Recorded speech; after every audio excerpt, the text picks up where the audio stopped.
How do you get more soldiers to sign up for a war when they know that war is a meat grinder? They feel like they've been lied to about the reason they're fighting in the first place. There's constant stories about troops being undersupplied and or not paid, and there's no clear indication that the state plans on taking care of their veterans when the fighting stops. That's a challenge that Russia is facing right now, and we've got a new report released by the RAND Corporation, authored by Dara Mascott, diving into how Russia has tried to manage and change their recruiting and retention policies over the first 18 months of the war. This report in its entirety, it's pretty long, it's going to be linked in the description below.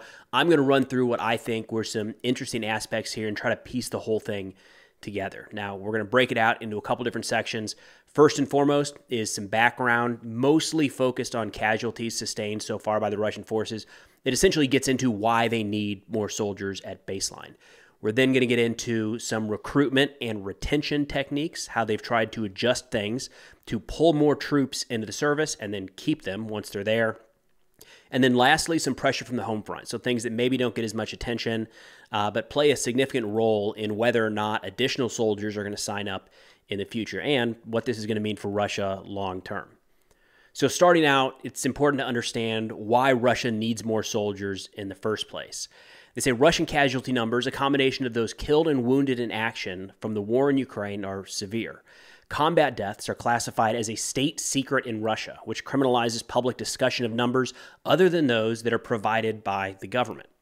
Official Russian casualty figures from September 2022 total 5,937, which is artificially low, as proven by open source resource. Then Chairman of the Joint Chiefs of Staff, Mark Milley, said in January 2023 that Russia had suffered, quote, significantly well over 100,000 casualties.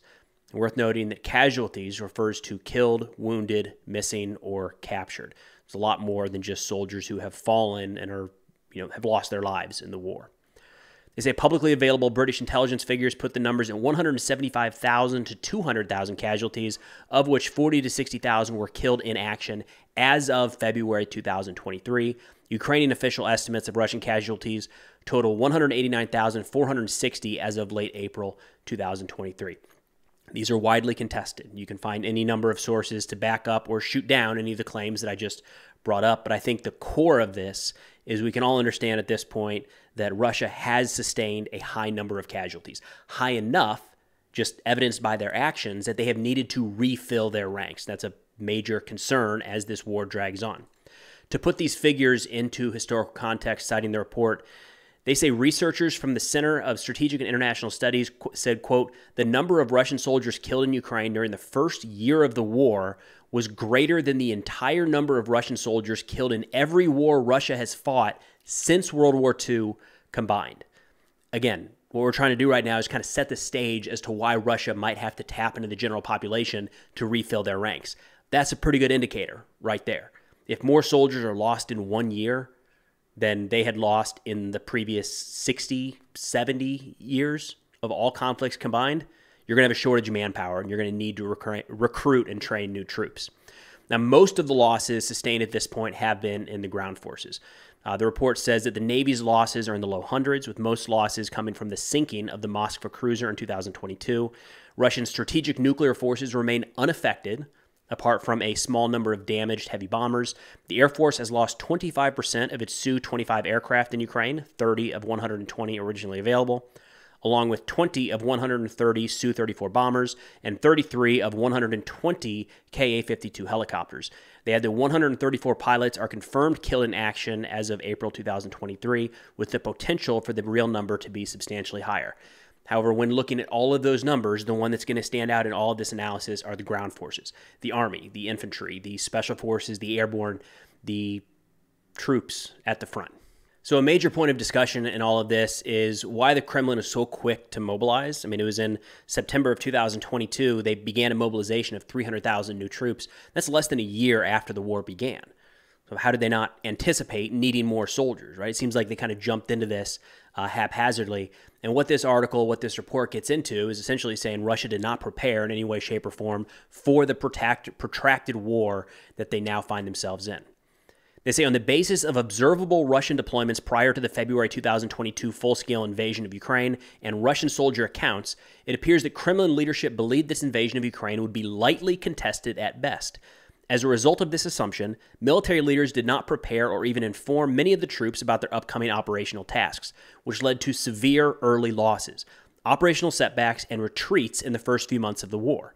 There is little evidence to suggest that Russia changed its training programs ahead of the invasion to prepare troops for their tasks or to raise proficiency. By not using the time before the war wisely, Russia missed several key opportunities to prepare its forces and the defense industry to produce critical ammunition stockpiles. So by and large, it seems like, and they're going to get into this in a minute, that the focus was so much on secrecy, they even bypassed additional preparations for their forces. You could also argue, as they do here, that Russia thought this would be so quick, all things considered, that they wouldn't need to mobilize their defense industry, that they wouldn't need any additional troops. But now, with the benefit of hindsight, we're able to look back and say that was a misstep. They underestimated Ukraine, maybe overestimated their own capabilities, and very quickly came to a point where they needed to bridge that gap in a way that resulted in mobilization. They say the Russian government withheld necessary information from a large percentage of its fighting force, despite being told by multiple senior Western officials that its war plans were known in the months leading up to the war. For Kremlin leadership, operational security and masking its intentions appeared to outweigh adequate preparation or rehearsals. This mistake was based in part on Russian beliefs that the government of Ukraine, or that the Ukrainian president Zelensky would not survive, that the Ukrainian military would not resist, and that the West would not get involved in a significant way. Now, a couple thoughts with that. I understand how we could look at that and say, well, you don't want the troops to know the full war plans before an invasion kicks off. There's a line you have to walk there, and you can think of any number of large military operations where the troops had adequate time to rehearse and prepare. D-Day is a great example. The troops knew they were going to war. They knew they were going to be landing in Europe. They knew they were going to be assaulting a beach, but they didn't know what beach. That was the piece of operational security that allowed that operation to go forward. In modern times, you could look at U.S. forces staging in Kuwait for the invasion of Iraq in 2003. Those soldiers went there knowing that they were likely going to participate in an invasion of Iraq. They had planned on what that would look like. They had rehearsed concepts, but the operational security was still there to where Iraq did not actually know how that was going to play out. In this case, Russia kept all of that a secret to the point where there appear to have not even been squad, platoon, company-sized drills to kind of make sure that the troops were up to fighting speed, if you will. And this is one of the parts, as we move towards this first mobilization, that Russia's going to have a hard time with going forward. We're already seeing it play out in Ukraine because it talks about a lack of trust and how that trust was broken so quickly that Putin and the Ministry of Defense has tried to instill between the Russian people and the Russian military over the last 15 or so years, and how quickly they broke that trust when they lied about what this operation was going to be. They say from the very start of the war, there were signs that order, discipline, and trust were broken as large parts of the invasion force were lied to about whether or not they would be sent to Ukraine. According to Russian soldiers' accounts from intercepted phone calls over the first 7 months of the war released by the Ukrainian government, the troops directed their anger at their command, claiming they had been deceived. For many units encountering the shock, the damage to their trust and belief in the Russian military's competence was immediate. The intercepted phone calls revealed how many Russian commanders, quote, warned us, the troops, one day before we left, and how the troops felt, quote, fooled like little kids from being deceived. Quote, they said we were going to training. These bastards didn't tell us anything.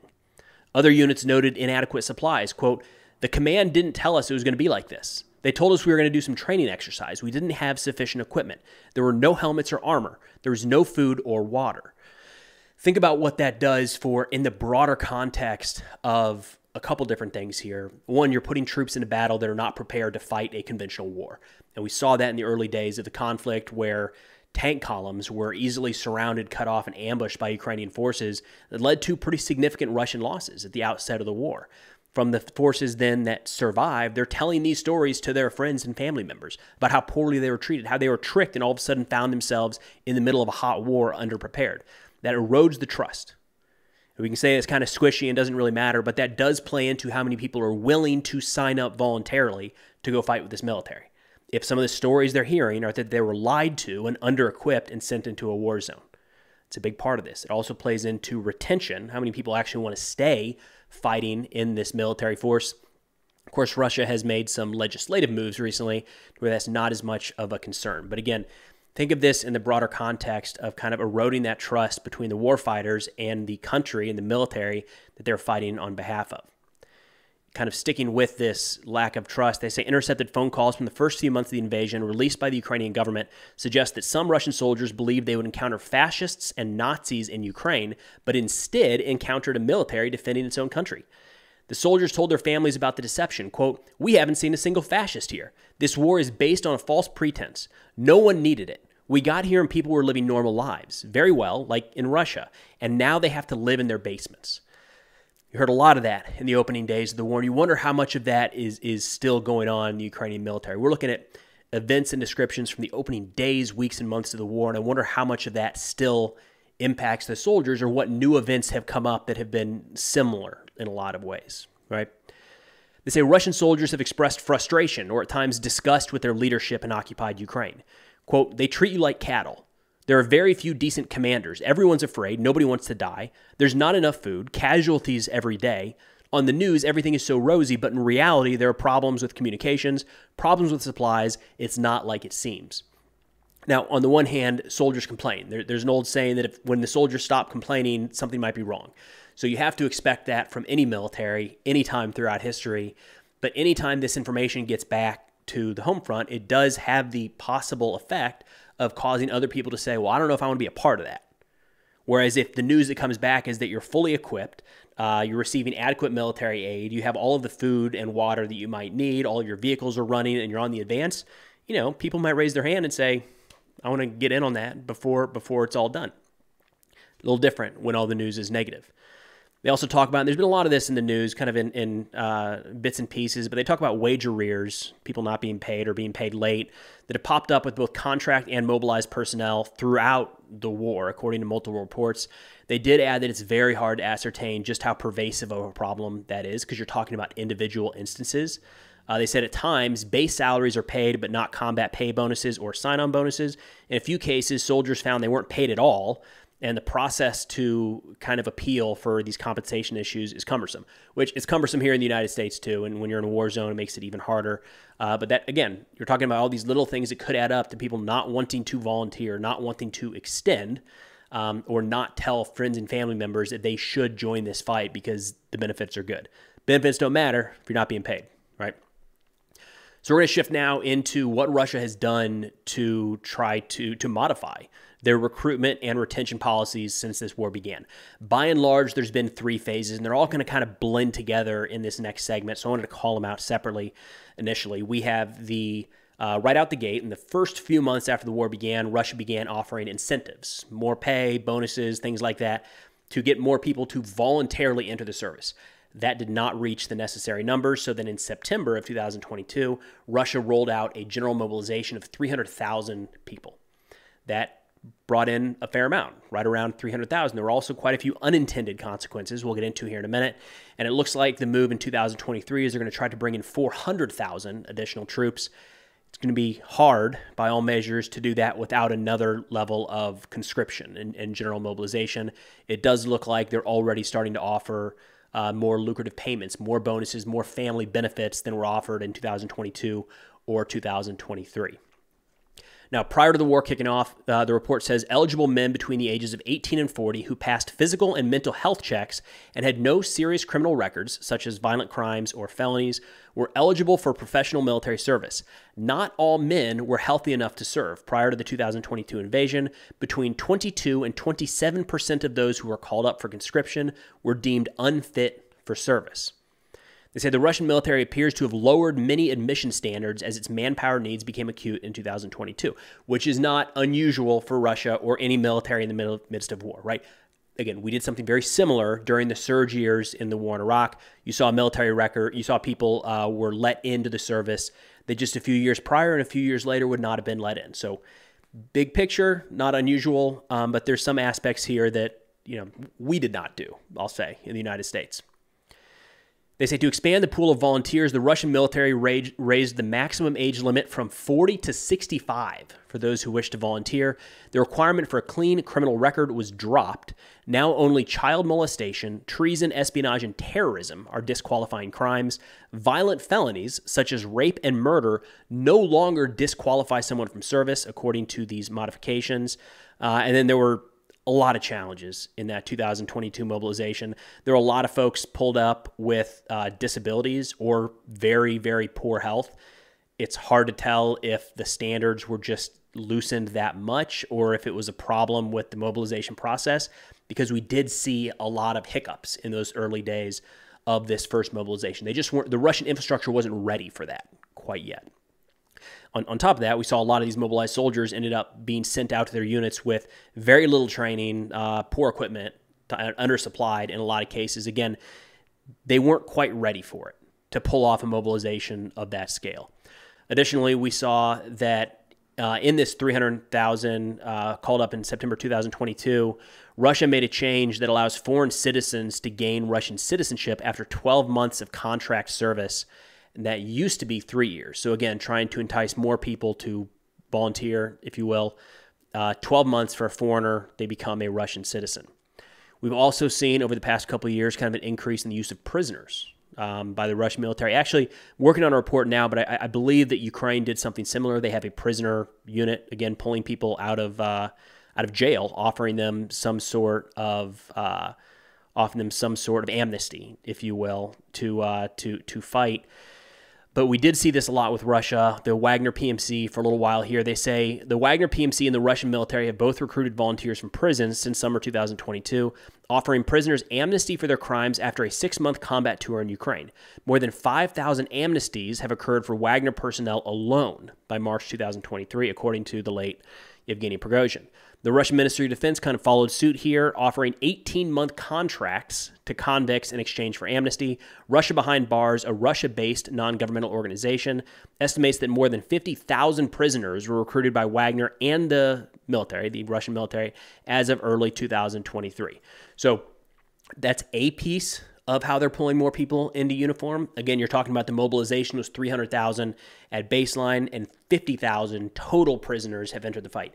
It's a lot. 50,000 is a lot of people. In the grand scheme of the overall Russian military, it's not that big of a percentage, it doesn't seem. But either way, worth mentioning it's a bigger percentage than we have in the U.S., I guess I should say. It's unique in that sense. But it's 50,000 of probably 500,000 total that have been pulled in since 2022.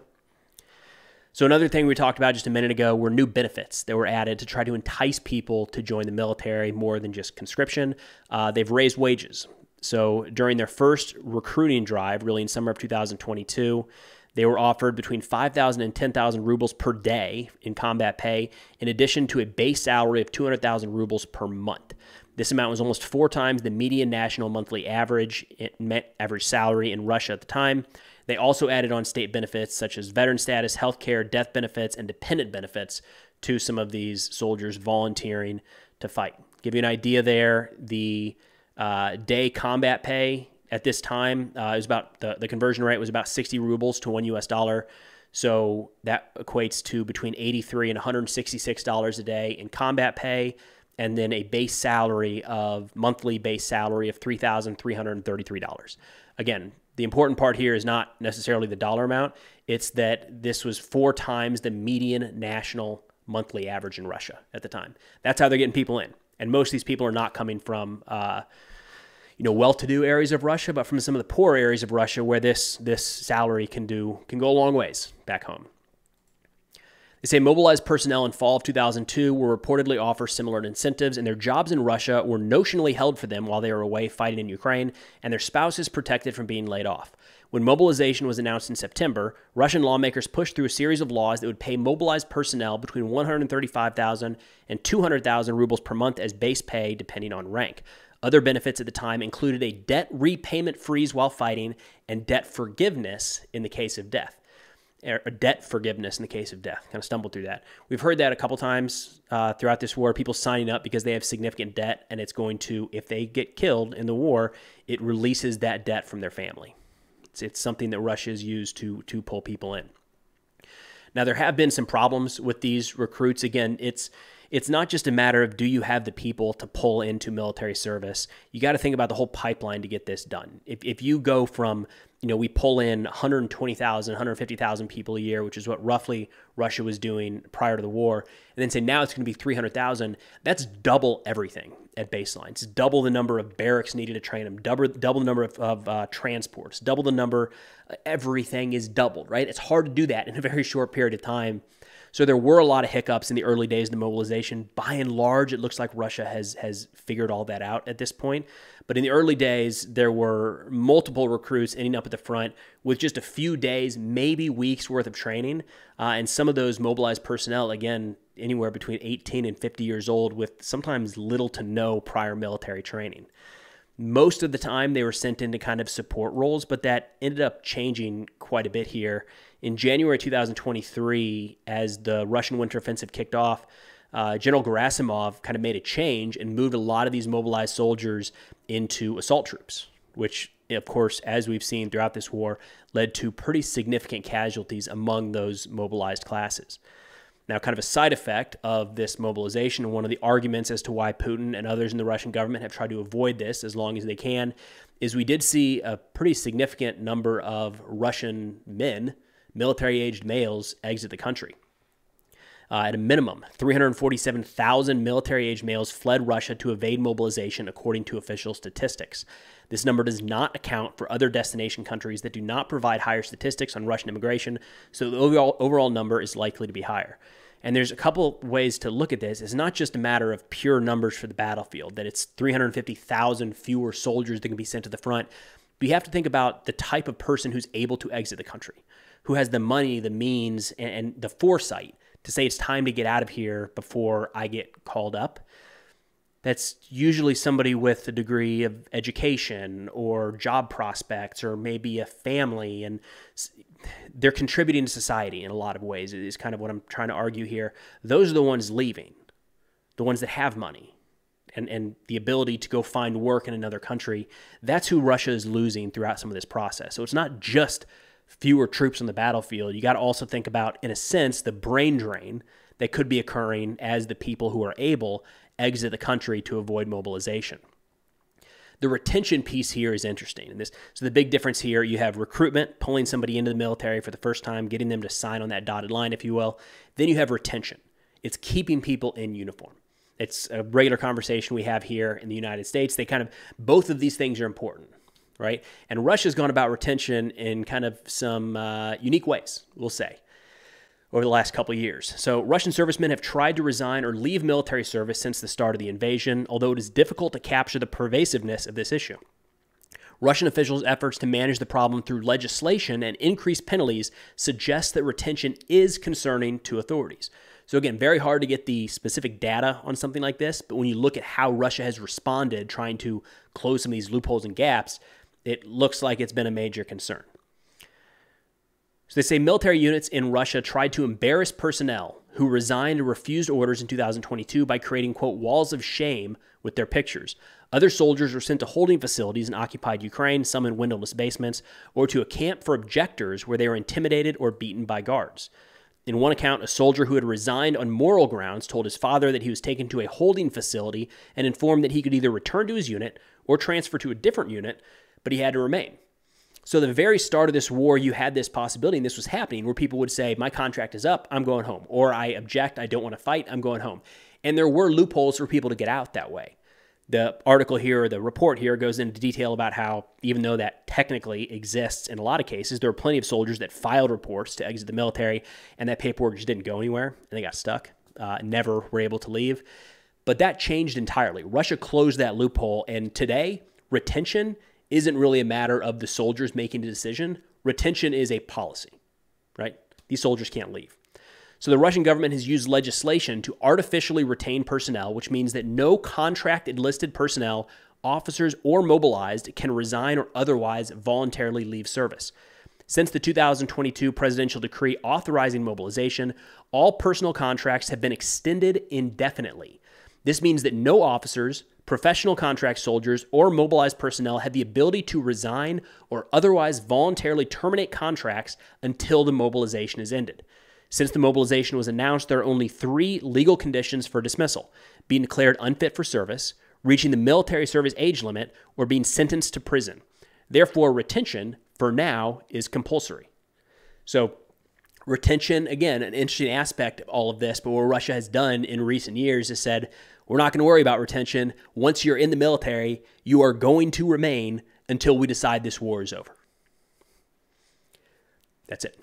Or you age out, right? Or you go to prison. And it sounds like in a lot of cases we've seen throughout this war that rather than going to prison for some sort of punishment, a lot of times they're sent to a penal type unit like Stormzy or organizations like that, where they're used somewhat as disposable infantry.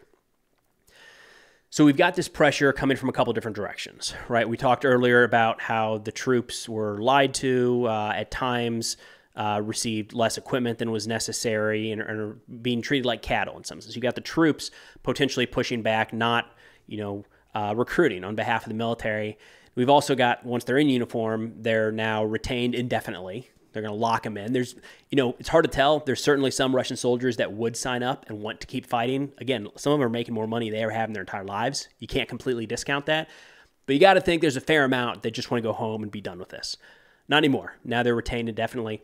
There's also some pressure coming from the home front, and Russia has tried to address this.